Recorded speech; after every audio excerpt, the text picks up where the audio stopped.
about the Russia? Thank you for your invitation and hospitality.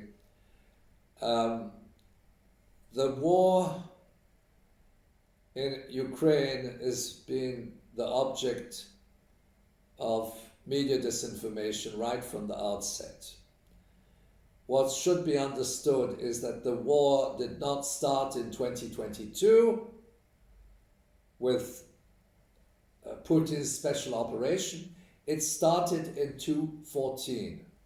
Now, even NATO, the former NATO Director General, made this statement. He said, and he made it at the European Parliament. He said the war did not start in 2022, it started in 2014. He says it categorically. And I think we can't deny that it was NATO who started the war, and the United States that started the war. With Why? taking out the Ukraine from the ex-Soviet Union territory, correct? What? 2014. No, The independence of Ukraine. No. Well, the 2014 is Something also, they done with Kosovo as well, taking it out of Serbia. no, but the Correct. 214 is a coup d'état. This is a coup d'état, and I'm going to address that because and you know the role of Victoria Nuland and all that. Fuck the EU. That's important because it happened. It happened in 2014, and it was February 2014. It was supportive of two Nazi parties, and the government that they installed was a Nazi government, and that's it. And then Zelensky, when Zelensky came in, he was a CIA appointee. He's of Jewish. Well, I'll continue then. I'll say. So maybe you can edit that, huh? Or what? Do you want me to start again, or? No, it's okay. Okay. It's okay. The NATO has acknowledged that the war started in 2014, when, in fact, all the media in the West have said that it's Russia that started the war in 2022. There was a coup d'etat in Ukraine, a regime change, which was instigated by the United States and which was supportive of two Nazi parties, essentially Svoboda and Right Sector. Now, these two Nazi parties literally control the Ukrainian government. What will never be revealed in media reports is that it is a Nazi regime, so to speak, because they control the military, they control intelligence, they control internal affairs, and so on.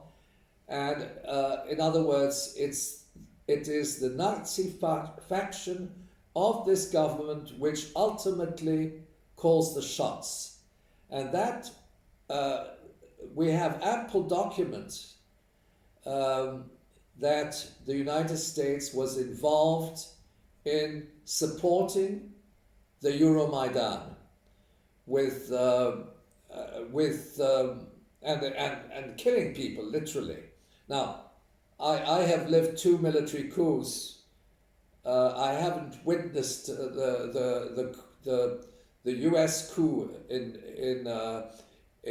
2014, February 2014. But I would say that in my mind it goes much further than any other military coup d'etat. This was a military coup d'etat.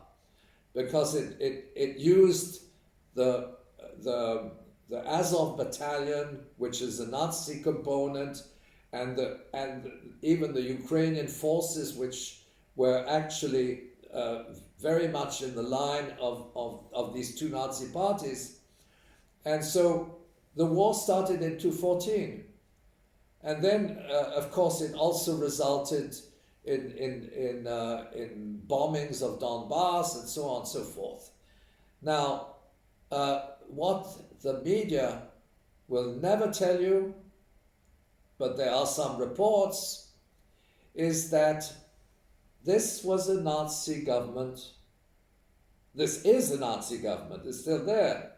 This is a Nazi government, and it's the same Nazi movement which collaborated with Adolf Hitler and the invasion of Ukraine in the 1940s. And in other words, what is called the OUN, Organization of Ukrainian Nationalists, the OUN collaborated in the atrocities, in the concentration camps. If you take the city of Lvov, the Jewish population was significant there. They killed, and I'm talking about, this is the Nazi movement in Western Ukraine, which collaborated, and they killed their own citizens, whether they were Jewish or Ukrainian and Russian and whatever. But bear in mind that if we look at international law, and specifically the laws of contemporary Germany, the Federal Republic of Germany, there are laws that say that if you support a Nazi element, you can be punished, imprisoned and punished.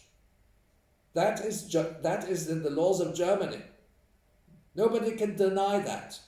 Now, when all these governments are in fact endorsing